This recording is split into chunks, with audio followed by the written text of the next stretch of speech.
Hello, so I wanted to make a clip based on the general topic of imbalanced narrative, the specific criticism of talking heads in outer space, where you have too much dialogue in your storytelling. You're not allowing the scene in itself to be vivid. You only have the characters' dialogue overwhelm other narrative qualities that you could be putting into the story. So with talking heads, what is the actual problem? If you have a manuscript that has characters that are just talking and talking and talking, you have walls and walls of dialogue. We're blind, right? We're not seeing anything that's going on, so we're not getting any of the physicality. Not only that, we're not getting the tonal qualities of the voice. If you start out a scene with dialogue and you don't have any setting, there's an issue with that as well, where the reader is starting out already in pitch black. They're just hearing voices. So here I talk about the external elements. You have dialogue, physicality, setting, and then internally you have the visceral and cognizance and the tele statements or summary, transitions, whatever. This gets into the idea of narrative juggling. It's where you inject narrative elements into your storytelling so that you're conveying a greater sense of what the experience actually is. The main need for juggling is to capture a realistic experience. For instance, if you have a character speak to another character and only provide the dialogue, there are several other elements not being conveyed. How might this paragraph actually be in a scene? Well, first of all, it wouldn't be in narrative because then it would be a creative writing textbook, right? It would be meant to teach. But in a fictional story, the main way to implement this is simply make it dialogue. So you have a character speaking this, right? The only context that we have are these two quotation marks, but that cements it into the story itself. But what's missing here? Well, just about everything. We know that somebody is saying this, but we don't know the context in what situation they might be speaking this to a character. So I already have pre-copied this. So this is cementing it a little bit more in an actual scene, giving it a little bit more character. So I have the main need for juggling is to capture a realistic experience. For instance, if you have a character speak to another character and only provide the dialogue, there are several other elements not being conveyed. Okay, there's a time for looking at your cell phone.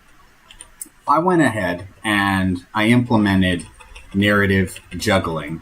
I'm just going to read through this. I'm not going to go into why it's colored differently. I'm just going to read this for what it is. Ange rubbed the backside of his neck. He glimpsed at the hands of the clock on the back wall of the classroom. 7 o'clock was too early in the morning to be teaching a class. The main need for juggling is to capture a realistic experience, he said to the students. One of the guys in the back had a cell phone out, not even trying to hide his disinterest. For instance, if you have a character speak to another character and only provide the dialogue, there are several other elements not being conveyed. Ange listened to the ticking of the clock before placing his hand flat on the table. A few of the students quietly looked around. Okay, Ange said. There's a time for looking at your cell phone. The guy in the back glanced up at him with a look that seemed guilty enough. Ange continued on with his lesson. Okay, so that's changing this into an actual scene, right? We don't really know how this is going to progress, which is why it ends with a tele statement here. But now let's look how I implemented narrative juggling. So first of all, we have physicality. Ange rubbed the backside of his neck. Now without context, all that we're getting is physicality there, even though this is suggesting something. If you look here, you'll notice that there isn't any green at all in this. I want you to be thinking about that. The visceral. Figure out why there might not be any throughout this. Okay, so I have Ange rub the backside of his neck. That's physicality. He glimpsed, which is physicality, at the hands of the clock on the back wall of the classroom. Here we have setting. We're actually getting a sense of place, and we're also getting time.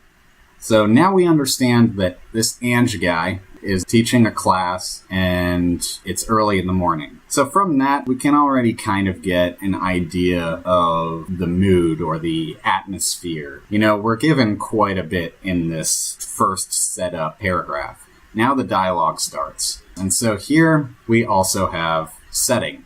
The students are setting up the environment.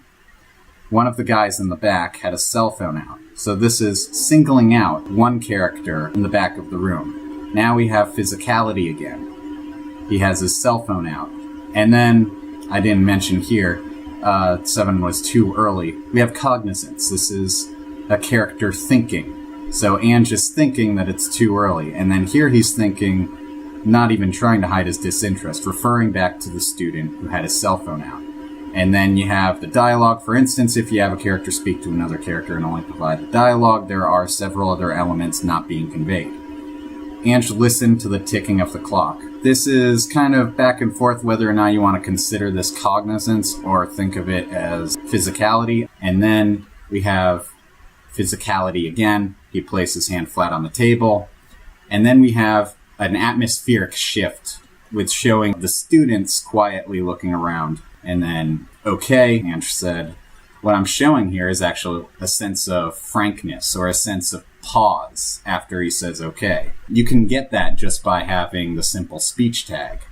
There's a time for looking at your cell phone. So that's the dialogue, and then the guy in the back with the setting. The guy in the back is having physicality here. Here we show the cognizance of the Ange character being a little bit satisfied by the reaction that this character gave, and then we have the transition out of the scene. Ange continued on with his lesson. So, before I was talking about how you notice how there isn't any green. This is one of the underlying subtext narrative elements, where we're getting the visceral through the other narration elements. Through the physicality, we're getting the visceral. Through the thoughts, we're getting the visceral. We don't need any green in this because that gets into show don't tell. We're implementing details that can suffice to be told through other narrative elements. Because what am I going to do? Get deep into how maybe he was feeling itchy or his cheeks were flushing or he started sweating. No, that's going a little bit too overboard, right? But in any case, I'm sure plenty of you could figure out ways to implement specific visceral narrative elements. But that's not what I'm really going for here. What I'm going for here is suggesting that if you just have the dialogue in itself, then we wouldn't have this moment right here. We need all of these balls up in the air and at play in order for us to get an actual experience out of this moment. So how do you process getting this stuff in? We have to think about purpose, what we want for this moment, what we want to convey.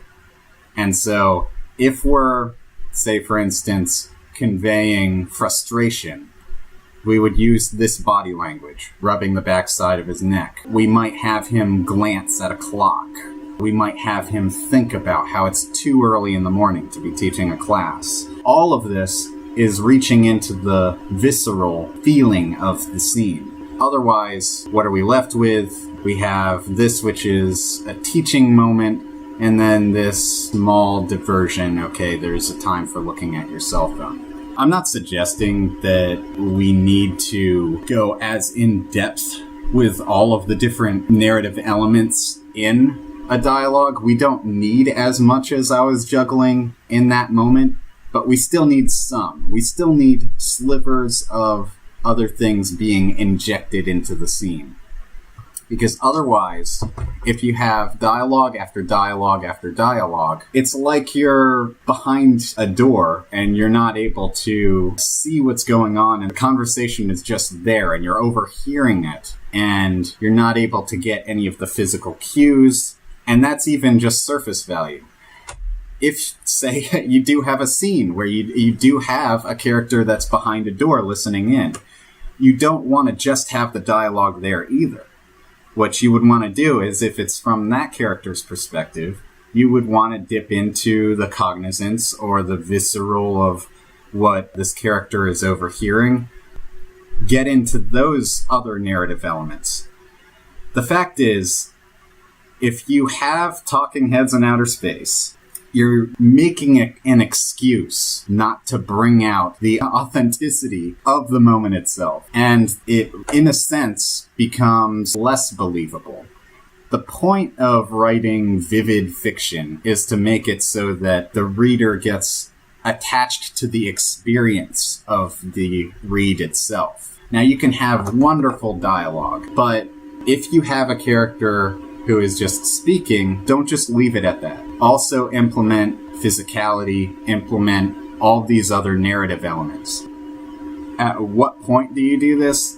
It's entirely up to you. I usually do this during my first draft, and I usually put in too much. I have to cut back on it. The main incentive is that I believe that it's easier to take out than it is to put in. Because if you have a whole dialogue written, then you're mainly interpreting that initial going through the motions of the scene. And you're looking back on it and you might not be as fresh in the moment. But it's two schools of thought. You just put all of the words down on the page. You word vomit. You do Anne Lamott's shitty first draft. I'd probably suggest that that is the most successful way to write a manuscript, because the way that I write is a sluggish pace, and I'm thinking about all of these aspects while I'm going through. I might write a sentence and then I'm like, oh, wait a minute, I also need to add in the physicality. You don't need to have that processing. But if you release your first draft and there are walls and walls and walls of dialogue, know that you still have a lot of work to do in order to make the scene vivid and so forth. I think that that's about all that I want to talk about on Talking Heads in Outer Space. What you need to do is inject narrative elements within your dialogue before I leave. Now, if you were just looking at this, you might wonder, okay, at what points do you actually inject? Well, obviously, you can inject prior to the dialogue. You can also inject at the end of a sentence. You would most appropriately need to inject something right here before there's that dialogue turn. And then you'll most certainly need to have something afterward to tie it all together. Those are all acceptable places to do narrative juggling, and your style might be completely different from that. You might not want to have that many narrative elements in a specific moment, but okay, that is your style. That shouldn't deter you from also thinking that you can benefit the scene by having all these other elements implemented into the dialogue itself. That's all I wanted to say on this. Hopefully, if you found this interesting, subscribe. I'm going to try to be making a video on a weekly basis talking about critical issues with the rough drafts and certain things that I learned throughout my education, my master's degree, undergrad, even whenever I was in high school and was mentored, all of that stuff. You know, I feel like there's stuff that I've learned over the years, and I'm sure that all of these things are stuff that you can be taught in a classroom, but I wanted to put it all in one place so that anybody can watch these and anybody can learn from whatever little bit of knowledge I've learned over the decade or two. So that's it. Yeah, subscribe.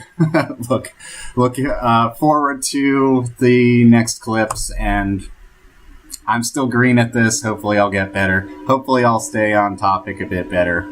But this was my first try, and hopefully you'll stick with me, because there will be good things to come, and hopefully you'll enjoy this as much as I do. See ya.